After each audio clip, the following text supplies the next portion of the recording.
सच भी सार्थक से। मैं पंकज कुमार तिवारी बताते चलूं कि वाराणसी के प्रधानमंत्री संसदीय के क्षेत्र में वाराणसी उमराह में गाजीपुर मार्ग पर एक स्वर्ण वेद मंदिर का भव्य निर्माण चल रहा है, निर्माण कार्य चल रहा है, जो कि यहाँ पर प्रति लोगों का क्या कहना है, क्या राय है, इस मंदिर से कितना लाभ लोगों को। विश्व लेवल का ये मंदिर कहा जा रहा है कि विश्व लेवल पर ये मंदिर बन रहा है, जो कि गाजीपुर के मेन मार्ग वाराणसी से जंक्शन से मात्र 14 किलोमीटर दूर पर ये मंदिर है।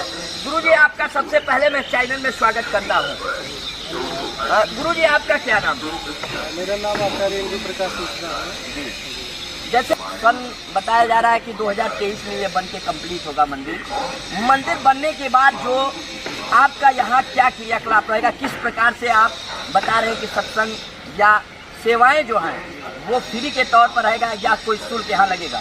देखिए, ये जो मंदिर है, यह मंदिर है एक महान योगी के साधना का पुण्य प्रताप, और उन महान योगी का नाम है महर्षि सदाफल देव जी महाराज। महर्षि सदाफल देव जी महाराज उत्तर प्रदेश के बलिया जनपद के पकड़ी नामक ग्राम में सन 1888 में अवतरित हुए।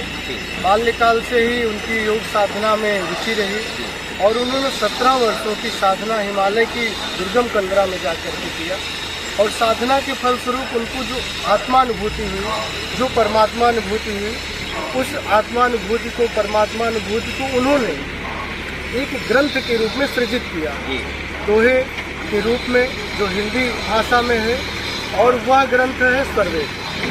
जैसे कि इस मंदिर को आप जान रहे हैं, स्वरवेद के रूप में उन्होंने वह ग्रंथ सृजित किया, जिसमें लगभग 4000 दोहे लिखित हैं, और वह जो है सद्गुरु की अनुभूतियों का ग्रंथ है। उसमें किसी ग्रंथ का उदाहरण नहीं है, वह उनके खुद के साधना का फल है। उन्होंने प्रथम अध्याय में ही कहा कि निज अनुभव वर्णन करूं, दिया ज्ञान प्रभु सोए, तेरा है तुझ में रहे करत समर्पण से। स्वरवेद का एक अर्थ मैं अगर बताऊं तो स्व और वेद। स्व का मतलब होता है आत्मा, स्व का दूसरा मतलब होता है परमात्मा, और वेद मतलब ज्ञान। जो हमें आत्मा का, परमात्मा का ज्ञान बतलाए वह स्वरवेद है। स्वरवेद में आत्मा और परमात्मा का ज्ञान तो है ही, लेकिन संसार में हमें कैसे रहना है, हमारा जीवन कैसे सुखमय व्यतीत हो, वो सारी बातें स्वरवेद में निहित है। उदाहरण के तौर पे मैं आपको एक दो दोहा अगर सुना दो, उन्होंने कहा कि ग्रहण करो गुण जगत से, अय गुण देख न कोय, अय गुण देखो आप में, त्याग यतन कर से। उन्होंने इस तरह की समाज में जो प्रेरक बातें हैं, जो समाज को एक नई दिशा दे सकते हैं, ऐसी बातों का उद्धरण इस ग्रंथ में किया। साथ ही आत्मा और परमात्मा की अनुभूति कैसे कर सके, कैसे आत्म साक्षात्कार हो सके, कैसे परमात्मा साक्षात्कार हो सके, इस ग्रंथ में उन्होंने लिखा। वही ग्रंथ इस मंदिर के सभी तल पर, जो ये मंदिर है स्वरवेद महामंदिर, 7 तल का है।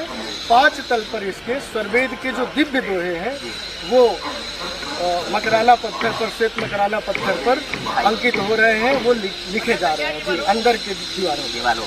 जैसे गुरुजी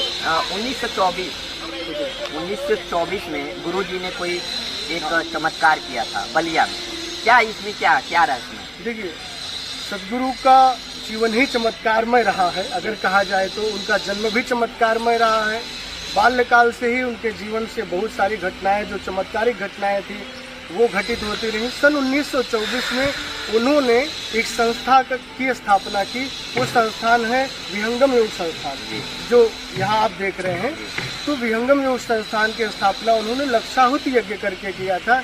1 लाख वैदिक मंत्रों के द्वारा उन्होंने आहुति दी यज्ञ में, और फिर उन्होंने संकल्प लिया कि अब जन कल्याण के लिए मैं यह संस्था चलाऊंगा और लोगों को निःशुल्क ये साधना बतलाऊंगा, और लोगों की मानसिकता चेंज हो। जो दुनिया भर की अनर्गल चीज़ों में, बुरी आदतों में लोग जा रहे हैं, दुष्प्रवृत्तियों में जा रहे हैं, उस सदप्रवृत्तियों की ओर अग्रसर हो।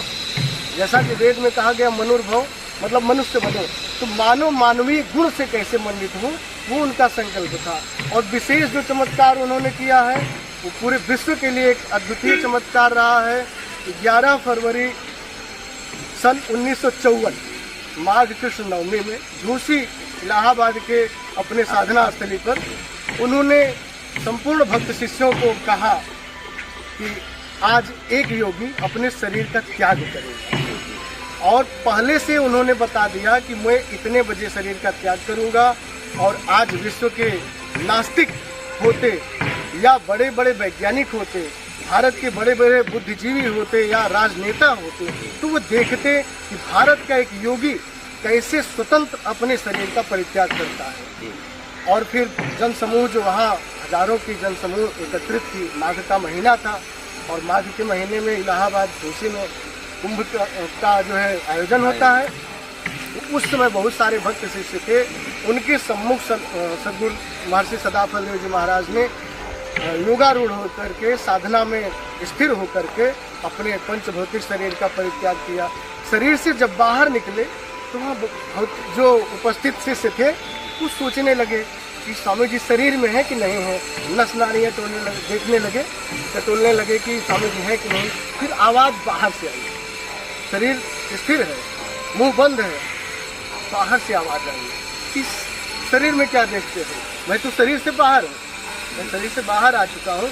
उन्होंने मानस की यह चौपाई दोहराई कि बिनु पग चले सुने बिनु काना, कर बिनु कर्म करे विधि नाना, आनंद रहित सकल रस भोगी, बिन वाणी बक्ता बर जोगी। तो इस तरह की बहुत सारी घटनाएं सदगुरुदेव ने अपने जीवन में जो है घटित मतलब दिखाई है लोगों को, जिससे एक प्रेरणा मिलती है कि भारत के एक योगी को स्वतंत्र अपने मृत्यु पर अधिकार प्राप्त होता है। उन्होंने कहा था कि मैं जीवन जीने की कला तो सिखाता ही हूँ, मैं मृत्यु की भी कला सिखाता हूँ कि कैसे व्यक्ति शरीर का इस मंदिर में आने का क्या, आगमन का क्या उद्देश्य था। जी गुरुजी हम लोगों के साथ हैं। गुरुजी क्या आगमन का क्या उद्देश्य था? देखिए, हमारे जो इस संस्था के प्रमुख हैं महर्षि सदाफल देव जी महाराज, जो इस संस्था के संस्थापक थे, जिनके अनुभवों की अभिव्यक्ति यहाँ आप देख रहे हैं सर्ववेद महामंदिर के रूप में। तो महर्षि सदाफल देव जी महाराज एक आध्यात्मिक सत्पुरुष होने के साथ ही साथ राष्ट्रभक्त भी थे। उन्होंने राष्ट्र के लिए भी बहुत ही अमूल्य योगदान दिया था। सन 1920 में दानापुर पटना के नज़दीक जो है, वहाँ पर जो छावनी थी अंग्रेज़ों की, उस समय हमारा भारत देश गुलाम था, अंग्रेज़ों के अधीन था। तो महर्षि सदाफल देव जी महाराज दानापुर छावनी में जो भारतीय मूल के सैनिक थे उनके बीच जाकर के एक क्रांतिकारी भाषण दिए थे अंग्रेज़ों के विरुद्ध। और उस अंग्रेज़ों के विरुद्ध जो क्रांतिकारी भाषण महर्षि सदाफल देव जी महाराज का हुआ दिसंबर महीने में सन 1920 में, उसके अभियोग में अंग्रेजी शासन ने उनको 2 वर्ष का सश्रम कारावास दिया था। और उनकी जो जेल यात्रा हुई सन 1920 में, उसका शताब्दी समारोह हम लोग मना रहे हैं। और भारत का भी जो है हम लोग अभी आज़ादी का अमृत महोत्सव मना रहे थे माननीय प्रधानमंत्री महोदय जी के निर्देशन में। तो माननीय प्रधानमंत्री महोदय जी के या हमारे माननीय योगी आदित्यनाथ जी महाराज के दिल में भारतीय स्वाधीनता संग्राम सेनानियों के प्रति या आध्यात्मिक सत्पुरुषों के प्रति एक विशेष प्रेम है। तो उसी प्रेम को दर्शाने के लिए या उनको विशेष श्रद्धांजलि देने के लिए, सम्मान देने के लिए यहाँ पर हमारे माननीय प्रधानमंत्री महोदय या माननीय योगी आदित्यनाथ जी मुख्यमंत्री उत्तर प्रदेश यहाँ पधारे थे। उनकी जेल यात्रा का शताब्दी समारोह यहाँ हम लोग मना रहे थे। और हमारे विहंगम योग संस्थान का 98वां वार्षिकोत्सव समारोह भी उस समय था। तो दोनों कार्यक्रम था। और विशेष रूप से यहाँ पर वो स्वतंत्रता संग्राम सेनानियों को अपनी श्रद्धांजलि देने के लिए या अपनी विशेष अभिव्यक्ति देने के लिए यहाँ आए। आगमन का जो तैयारी था वो मंदिर के उद्घाटन को लेकर नहीं था? नहीं, मंदिर के उद्घाटन का नहीं था। अभी तो आप देख रहे हैं कि मंदिर बन रहा है और मंदिर का उद्घाटन प्रभु कृपा रही तो जल्दी ही होगा। और माननीय प्रधानमंत्री महोदय खुद कह कर गए हैं कि उद्घाटन में मैं स्वयं भी उपस्थित रहूँगा।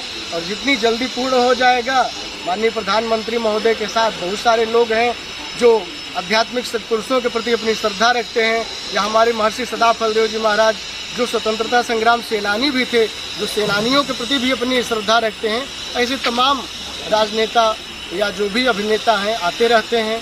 और उनके प्रति अपनी श्रद्धा सुमन अर्पित करते रहते हैं। तो तमाम जानकारी हम लोगों के साथ गुरु जी ने बताया। पूर्वांचल न्यूज़ से कैमरामैन दिलीप के साथ वाराणसी।